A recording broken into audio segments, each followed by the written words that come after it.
चिंटू आणि ईश्वरी कुठे दिसत नाहीये. अगं त्यांना तातडीने पुण्याला जावं लागलं. चिंटूच्या एका मित्राचा ऍक्सिडेंट झाला ना. बापरे, कुठला मित्र?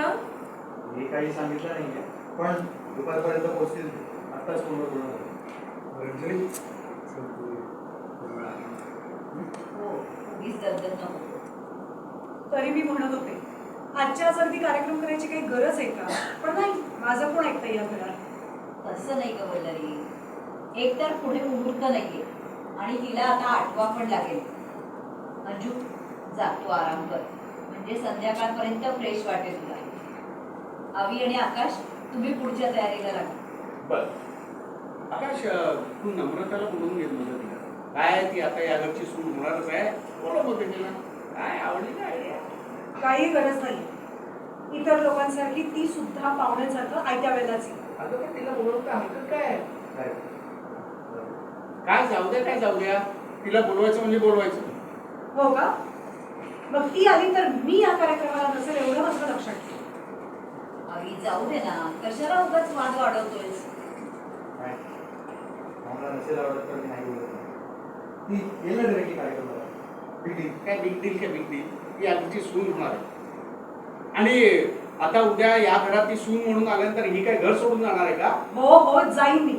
आणि आजही ती आली तर मी या कार्यक्रमाला नसेल एवढं लक्षात ठेवा. मामी ऐकून घे ना. अंजली, जाऊ दे तिला. तिच्या नादी लग्नात काय अर्थ नाही. एक दिवस येईल आपोआप. बरं अंजली, चला तुझी उद्या घ्यायची वेळ आहे आणि संध्याकाळची तयारी पण करूया, म्हणजे उगाच हे होणार नाही. ऐकलंच ना आजी. हो, किती काळजी करतात तुझी. मी तर म्हणते एक दिवस तू ह्यांचीच दृष्ट काढ. Rolling and action. मी तर म्हणते एक दिवस तू ह्यांचीच दृष्ट काढ. गुणाचा जावई मिळालाय. एक दिवस काढून टाक. Okay. इथं पण ती यांची दृश्य. रोल अँड आणि थोडं त्याच्या गळ्याला. Rolling and action. मी तर म्हणते की ह्यांचीच दृष्ट काढ. एवढा गुणाचा जावई मिळालाय तुला.